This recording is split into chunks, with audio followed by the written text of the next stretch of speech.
Assalamualaikum warahmatullahi wabarakatuh. Selamat pagi semuanya. Perkenalkan, saya Safira Rushda Azizah, mahasiswi MMT ITS semester 2. Pada mata kuliah manajemen proyek ini, izinkan saya berbagi dengan Bapak Ibu sekalian mengenai salah satu karya tulis pada media ilmiah teknik sipil yang membahas mengenai analisis waktu dan biaya dengan metode restoration pada keterlambatan proyek pembangunan jembatan CI Hanyo Kabupaten Kapuas.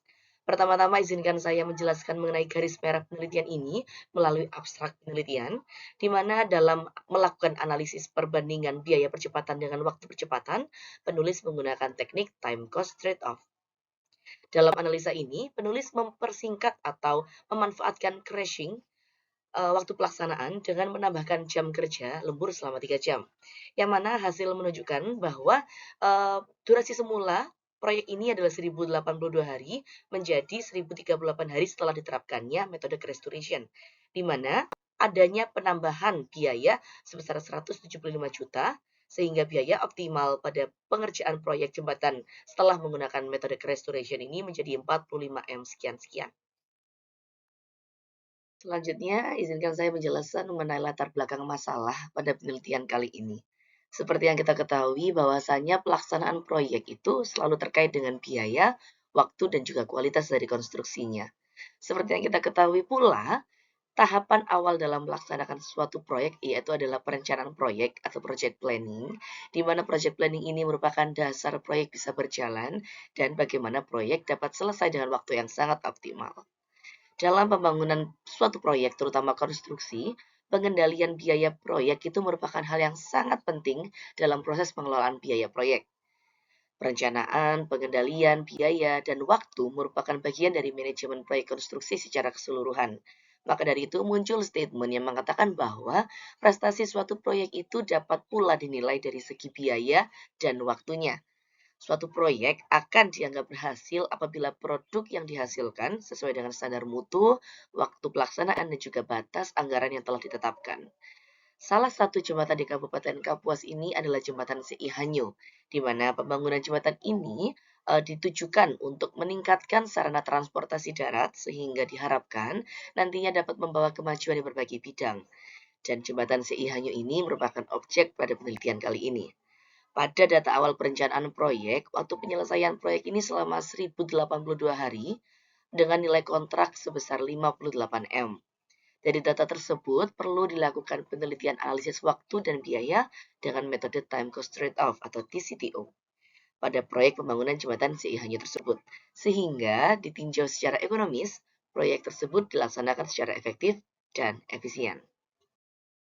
Berdasarkan latar belakang yang telah dijelaskan sebelumnya, maka rumusan masalah pada penelitian kali ini yang pertama, berapa besar perubahan waktu dan biaya pada proyek pembangunan jembatan CI Hanyo Kabupaten Kapuas dengan metode time cost trade-off analysis. Dan yang kedua, berapa besar efisiensi biaya percepatan akibat keterlambatan pelaksanaan pekerjaan. Sesuai dengan rumusan masalahnya, maka tujuan penelitian pada penelitian kali ini, yang pertama, untuk menentukan besarnya perubahan waktu dan biaya dengan metode time cost trade-off analysis, dan juga untuk menentukan efisiensi biaya, percepatan akibat keterlambatan pelaksanaan pekerjaan. Selanjutnya, izinkan saya menjelaskan mengenai metode kajian pada penelitian kali ini, seperti yang sudah tertampil pada sisi kiri layar Bapak Ibu sekalian. Berikut saya sertakan bagian alir penelitian, di mana penelitian ini dimulai dengan mencari tahu apa yang menjadi permasalahannya, lalu dilakukanlah tinjauan pustaka, lalu peneliti mengumpulkan datanya melalui data sekunder dan juga data primer, lalu peneliti menentukan crash duration, crash cost, dan juga cost slope-nya. Lalu dari penentuan crash duration, crash cost, dan juga cost slope-nya, dilakukanlah analisis waktu dan biaya optimum. Melalui data analisis waktu dan biaya optimum, didapatlah kesimpulan dan saran, dan selesailah penelitian pada kali ini. Seperti yang telah disebutkan di sebelah kiri tadi mengenai data primer dan juga data sekunder, dalam penelitian ini penulis menggunakan teknik analisis data primer dan juga data sekunder, di mana data primer didapatkan dari kontraktor PT Dewanto Cipta Pratama maupun pengamatan penulis sendiri di lapangan, dan juga data sekunder didapatkan dari berbagai literatur yang membahas mengenai time cost trade-off yang kemudian dianalisa lagi untuk tahap selanjutnya. Selanjutnya, penulis akan menghitung bagaimana produktivitas harian normalnya dengan menggunakan rumus volume pekerjaan dibagi durasi normal. Setelah menghitung produktivitas harian normal, penulis menghitung produktivitas harian percepatan, di mana nilai ini diperoleh dari jumlah produktivitas harian normal yang telah didapatkan sebelumnya dengan produktivitas pekerjaan saat jam lembur per hari. Nah, penambahan jam lembur ini sesuai dengan peraturan yang berlaku, yaitu dilakukan selama 3 jam per hari. Sedangkan produktivitas pekerjaan jam lembur diasumsikan mengalami penurunan dan hanya diperhitungkan sebesar 80% dari produktivitas jam kerja reguler. Selanjutnya, setelah menemukan produktivitas harian normal dan juga produktivitas harian percepatan, penulis akan menentukan crash duration, crash cost, dan cost loop-nya. Perhitungan crash duration ini digunakan untuk mendapatkan batasan waktu maksimal suatu aktivitas yang mampu dilakukan crashing atau crashability, sedangkan perhitungan crash cost ini digunakan untuk mencari cost loop atau slope biaya masing-masing aktivitas. Dan tahapan terakhirnya yaitu analisis waktu dan biaya optimum. Sesuai dengan metode kajian yang telah dijelaskan sebelumnya, berikut merupakan hasil dan pembahasan penelitian. Hasil dapat diketahui melalui tabel pada sisi kiri yang menjelaskan mengenai bagaimana perubahan sebelum dan setelah dilaksanakannya percepatan menggunakan metode crash duration.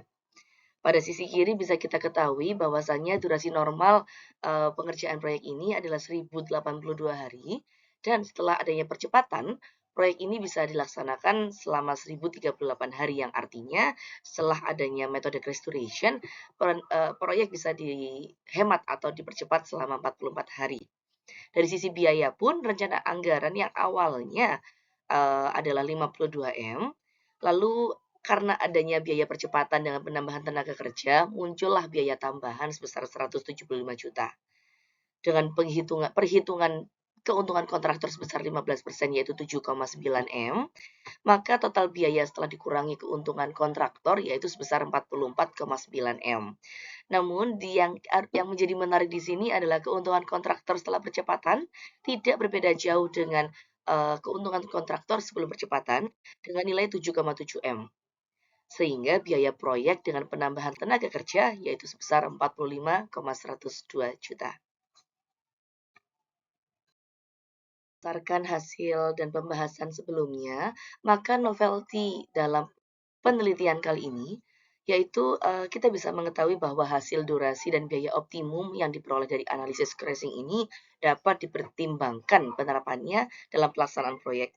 Hal ini dikarenakan hasil optimasi waktu dan biaya menunjukkan durasi pelaksanaan yang lebih singkat akan membutuhkan biaya pelaksanaan lebih besar dibandingkan kondisi biaya dan durasi normalnya ya.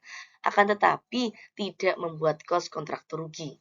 Yang artinya sehingga hal ini tentu sangat bermanfaat bagi kontraktor dalam mengendalikan efisiensi waktu dan biaya proyek. Ada satu hal yang bisa kita diskusikan mengenai penelitian ini. Jadi penelitian tentang optimasi waktu dan biaya proyek dengan metode crashing ini dapat dikembangkan lebih lanjut ya dengan menggunakan alternatif percepatan lain seperti bagaimana penambahan tenaga kerja, pemakaian sistem kerja shift, atau penggunaan metode pelaksanaan yang lebih efektif. Yang diharapkan nantinya dapat memberikan hasil yang lebih optimal terkait waktu dan biaya pelaksanaan suatu proyek. Kesimpulan yang bisa kita dapat dari penelitian kali ini, yang pertama dari sisi durasi waktu yang awalnya 1082 hari, dengan menggunakan crash duration, proyek ini bisa dipercepat 44 hari menjadi 1038 hari. Dari sisi biaya, muncul biaya tambahan sebesar 175 juta sekian-sekian, dengan cost loop sebesar 3.900 per hari selama 44 hari. Sehingga biaya optimal yang awalnya direncanakan sebesar 44M,900 juta menjadi 45M,102 juta. Dengan keuntungan kontraktor sebesar 0,172% sebesar 7,7M,753 juta. Apa yang saya katakan di awal bahwasanya penelitian ini merupakan salah satu karya ilmiah pada media ilmiah teknik sipil milik Wateno et al. 2017.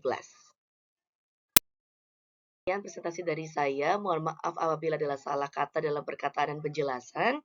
Terima kasih atas perhatian Bapak Ibu sekalian. Wassalamualaikum warahmatullahi wabarakatuh.